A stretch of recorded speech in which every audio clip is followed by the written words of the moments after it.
Bonjour à tous, mon nom est François Letarte. Bienvenue sur ma chaîne JDR D30, une chaîne consacrée aux jeux de rôle sur table avec une vie de rôliste et bilan jeu de rôle jeunesse, le deuxième de la semaine. Chroniques oubliées en présentiel. Autant que j'ai raconté que la séance que j'ai faite hier, en fait, ça a été un peu compliqué, point de vue attention des joueurs. Autant que là, écoute, j'avais du monde hyper focus. Ça discutait ensemble, ça faisait des plans. Il faut dire qu'ils sont dans une situation critique. Ils sont dans une situation qu'ils savent très bien que chiffre pour chiffre, ils meurent. OK, moi, je veux dire, j'ai décidé d'y aller au top. J'ai mis le dragon le plus haut du livre. J'ai mis une vampire avec une surprise, en fait. C'est pas une vampire normale. Et bon, tu sais, il y a aussi des élémentaux peuvent s'en mêler, des centaines de zombies. C'est ça. Par contre, la séance a commencé par une séance d'information. Ils sont dans le cerveau d'un être céleste qui est venu labourer le monde dans sa création et à qui il pouvait poser des questions. Bon, des fois, il y avait des questions qu'il ne pouvait pas savoir. Il y en a qui posaient des questions comme si c'était un dieu omniscient. Mais non, il est vraiment pas ça. C'est comme, il connaît son affaire, il connaît très bien ce qui est arrivé dans son environnement. Fait qu'il fait répondre des questions précises vraiment par rapport aux problèmes qu'il avait à régler. Certains avaient des questions plus générales, genre c'est quoi l'être le plus vieux de la planète. Il y a certaines questions qu'il pouvait répondre, mais pas toutes. Mais on a quand même fait, j'ai pris le temps. Posez-moi des questions. Là. Vous êtes comme dans un endroit ultime. Puis là, ils ont fait un plan. Ils ont une machine qui rend invisible sur quand même une bonne quantité d'invisibilité, qui coupe le son et l'odeur, ce qui fait que les zombies ne sont pas attirés. Et il y en a qui fait porte dimensionnelle. Bref, ils ont réussi à faire un plan pour rentrer dans le palais de la vampire Renita. Mais Rode, le fameux dragon. Là, le dragon, il n'a pas remarqué le faucon d'un des joueurs. Mais c'est ça qui arrive. Une des joueuses, c'est son tardigrade. Elle l'a envoyé, elle l'a sorti de la zone d'invisibilité pour aller détruire des zombies. Ce qu'elle a fait, quand elle a pu faire comme de quoi, là. Sauf que le dragon, il est allé attraper le tardigrade. Moi, je pense que le tardigrade, il va souffrir. C'est un mauvais choix tactique. Mais bon, regarde, on apprend de nos erreurs. C'est ça qui arrive. Mais le tardigrade, d'une certaine façon, quand il est mort, il rétrécit. C'est ça qui arrive. Il ne mourra pas vraiment. C'est ça, il y a ça. C'est juste que là, il va être indisponible. Fait que il y a peut-être de quoi à faire stratégiquement, parce qu'elle peut parler à son tardigrade. Son animal de compagnie, c'est un genre de fantôme qu'elle a ramassé. Puis, c'est ça, les autres ont fait une porte dimensionnelle pour essayer de trouver où est la vampire Renita. Ça a été relativement laborieux comme séance parce que c'était d'établir un plan. Ils savaient bien que ça prenait un bon plan parce que, chiffre pour chiffre, moi, il les déroule. Tu sais, OK, c'est un bon plan. C'est un bon plan qui fait en sorte que ça va faire sortir des jets de dés qui peuvent t'avantager et te faire prendre la main sur quelque chose. Je vais l'accepter. Amène-moi un bon plan. Parce que c'est ça. Combat pour combat, ils font pas le poids. Là. Le dragon est ben trop puissant. Quoique, il y a une petite porte de sortie sur le dragon. Le dragon, il n'a pas été animé de même. Et ça fait référence à quelque chose qui est arrivé l'an dernier. Puis là, j'ai comme mis l'indice. J'ai planté la graine de l'indice de c'est quoi. Et parce que l'an dernier, faire une petite histoire courte, à un moment donné, il y avait des ptérodactyles de cachés quelque part qui les ont attaqués. Puis les ptérodactyles étaient comme contrôlés par un magicien. Mais il y avait comme les ptérodactyles avaient comme dans eux autres un genre de gemme magique qui faisait en sorte qu'ils pouvaient contrôler les ptérodactyles. Et j'ai décidé que le corps du dragon noir, pour que ça marche cette histoire-là, pour qu'il soit réanimé, il s'est fait poser la gemme à son tour par les esclaves zombies de la vampire. Puis c'est ça. Sauf qu'il y a une des joueuses qui l'a récupéré la baguette pour contrôler les ptérodactyles. Donc, il y a peut-être quelque chose à faire dans ce genre-là. En tout cas, bref, il va y avoir du sacrifice de points de vie. Il va en avoir des tonnes. Puis là, ils vont faire face à la maladie, des tests de constitution augmentant à chaque fois, tu sais, pour qui vont les assaillir. Tandis que les autres tentent de faire une diversion pour amener les zombies ailleurs. Écoute, il y a vraiment beaucoup de choses qui se passent. Il ne reste que 2 séances. Je pense que ça va y aller à coup de bons plans. Est-ce que je vais shortcutter certaines affaires? Probablement, mais toujours en gardant en tête des enjeux qui font avancer, l'histoire, si on veut, là, de façon inattendue, évidemment, à chaque fois. Puis d'amener ça... puis c'est ça, d'essayer d'amener ça à une finale épique, là, c'est ça. Là, on a beaucoup travaillé sur le plan, mais là, on va déployer le plan. Je vais leur dire, 2 prochaines séances, il y a des dés qui vont se rouler, là. Puis ça va être assez majeur. Puis c'est pas mal ça. C'est un groupe le fun, sérieux. C'est un groupe le fun, cohérent. J'en parle souvent de ce groupe-là. Je fais souvent l'éloge de comme la cohésion qu'ils ont réussi à créer. Le groupe, comme de la journée d'avant, ils ont une semi-cohésion, OK? Il y en a qui se connaissent, qui jouent déjà à Donjons et Dragons ensemble.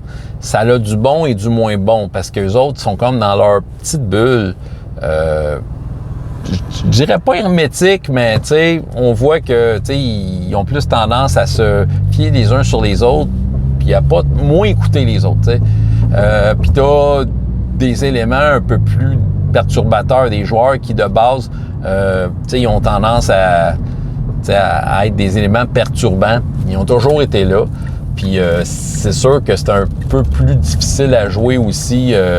Avec ces joueurs-là. La cohésion, elle est difficile. Et ça, malgré que ce groupe-là est à peu près intègre depuis 3 ans, le groupe de la journée d'avant, ils ont toujours été ensemble ou presque. Dans le fond, je dirais presque. On pourrait considérer qu'ils ont toujours été ensemble. Ça a toujours été ces joueurs-là ensemble. Ça a pas mal tout le temps été ça. Mais leur cohésion, là, après 3 ans, elle n'est pas là. C'est ça, elle va être entre ceux qui jouent ensemble, qui ont comme... Mais c'est ça, les autres, ils n'ont jamais réussi à bien accepter les autres. Ben, il y a du monde, il y a des personnalités qui vont pas trop ensemble. Il y a un peu ce genre de problème-là. Tandis que le jeudi, ben écoute, il y a peut-être 2 joueurs qui étaient là il y a 3 ans, puis là, il y en a qui sont ajoutés l'année passée, il y en a qui sont ajoutés cette année. C'est un groupe qui a toujours changé. Puis je pense que les vieux de la vieille ne pouvaient pas nécessairement s'épauler de ceux qui étaient là avant, parce qu'il y en a un paquet qui n'étaient plus là. Le groupe a changé. Puis, de fil en aiguille, ils ont comme appris à jouer ensemble cette année, puis à coordonner. Je pense que je suis comme bien tombé, dans une bonne, comment je dis, dans la bonne filière, la bonne façon de leur amener les différentes situations. De voir qu'est-ce que... C'est sûr qu'il y a des éléments un peu plus perturbateurs, mais même aujourd'hui, les éléments perturbateurs, ils étaient là. Il y a une des joueuses avec qui j'ai eu une discussion, là, elle dit « c'est quoi les races, ça? » Puis là, je voyais que le personnage, puis tout ça. Puis j'ai essayé d'expliquer, écoute, il n'y a pas de solution bombe nucléaire, il faut que ça vienne de ta tête. J'essaie de l'inciter à dire, peu importe la race, la classe que tu as, oui, c'est sûr que, quand tu prends une race classe, bon, il peut avoir des avantages à droite et à gauche, mais il faut que les idées viennent de ta tête. C'est ça, puis, j'ai fait dire, des fois, tu as de l'air un peu perdu dans les situations. Mais aujourd'hui, elle était attentive, cette joueuse-là, puis c'était comme, OK, elle avait des bonnes idées. Puis la prochaine fois, elle va rocker. Puis, j'ai pas entier... Puis, veux pas, je tasse pas du revers de la main, des fois, il y avait des écarts que je n'arrivais pas à m'expliquer. Est-ce que c'est la joueuse? Est-ce que c'est son roleplay? J'ai de la misère à voir d'où ce que ça vient. Mais, j'accepte ses propositions et j'intègre ça, OK? Elle joue une elfe noire, puis elle a une personnalité, un peu I don't care, Fait que je me suis dit, les elfes noirs pourraient avoir un peu cette... fait que, j'ai un peu dit, gars, écoute, les elfes noirs, culturellement, ont peut-être un peu cette attitude-là. Fait que ça excusait les affaires. Ça permettait aussi aux autres de peut-être se laquer à pédale, parce que des fois, il était avec elle. Là, pourquoi tu fais ça? Ben, là, c'est ça.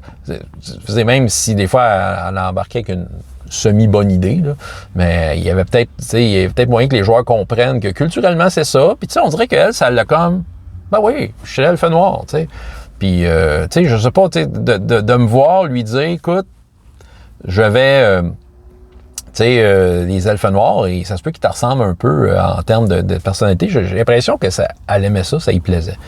J'ai fait de quoi aussi? J'ai fait une expérience cette semaine. Ça voulait, entre autres, vérifier s'il lisait mes messages. Je sais qu'il les lise, mais à quel point il les lise. J'ai fait un mur, ce que j'ai appelé le mur des que je me souviens plus, les murs des exploits, genre. J'ai voulu leur rappeler, moi, des cool shots de l'année, OK, qu'ils ont fait. Chacun, tous et chacun. J'ai mis chacun des noms des personnages avec un... écrit de façon un peu épistolaire, là, qu'est-ce qu'ils ont fait. C'est comme si on se faisait raconter leurs histoires à la cour. Puis j'ai fouillé dans ma mémoire toutes des choses qu'ils ont fait. Ça veut dire des actions qu'ils ont décidées eux-mêmes, qui ont posé et qui ont amené des affaires cool. Tu sais, comme la chevalière s'est courageusement mis à l'entrée de la bouche du titan pour repousser des squelettes sur des montures volantes, permettant ainsi à ses copains de pouvoir aller finir leur mission. Il y en a un autre, il y en a un s'est sacrifié en mettant des bombes comme ça, ils ont pu maîtriser le tardigrade. Puis c'est ça, il y a ce genre d'affaires-là. J'ai voulu faire ça. Et surtout, ce qui m'a inspiré ça, c'est la joueuse avec qui j'avais la conversation d'essayer de dire non, t'as fait des cool shots. Puis là, j'ai fait une cool shot. Sa cool shot à elle est drôle. C'est qu'en fait, elle a réussi dans la première comme aventure, là. Disons qu'il y a pas mal 3 actes dans cette histoire-là, 3 actes et demi, là, finalement. Dans le premier acte, si on veut, là, il était dans le corps d'un titan, puis c'était comme un donjon. Ben, c'est comme pris un squelette à part pour y parler. Puis j'ai voulu, tu sais, étant donné que c'est une place où les hommes, puis tu sais, avec ça, j'ai dit, OK, tu fais quoi? Puis là, tu sais, elle a comme fait des affaires de barde, tu sais, c'est une barde. Puis elle a pu rentrer avec la communication avec le squelette qui disait qu'il aimait beaucoup sa musique. C'est ça. Puis là, elle a décidé, hey, je peux-tu prendre tes os? Je vais me faire une flûte avec. Moi, ce qu'elle a dit, oui, ça serait honoré. Fait qu'elle s'est fait faire une flûte qui a de l'influence sur les morts vivants. Un genre de flûte pour faire danser des morts vivants, en fait. Fait que c'est ça. Puis, fait que, tu sais, j'ai rappelé ça. J'ai dit, garde, c'est pas moi là, qui a pensé à ça, c'est toi. C'est ton idée. C'est ça. J'ai d'y rappeler que je peux pas amener comme un emporte-pièce à biscuits les situations qui vont faire que tu vas te sentir utile tout le temps. Des fois, on peut se sentir moins utile, mais on peut toujours participer à n'importe quelle scène. Mais faut que ça vienne de ta tête avant de venir de ta feuille. Puis garde, ça, cette idée-là est venue de ta tête. Je veux une flûte avec les os de ce squelette-là. Why not? Bref, c'est un groupe pas mal le fun. Il reste juste 2 séances. Ça va être très serré. On va voir. Je vais essayer de leur rappeler comme de quoi qu'on va être serré dans le temps et il va y avoir des dés qui vont se rouler. François Letard, JDR des 30 et jusqu'à la prochaine fois, il y a autant de plaisir dans la vie que dans les jeux. Au revoir.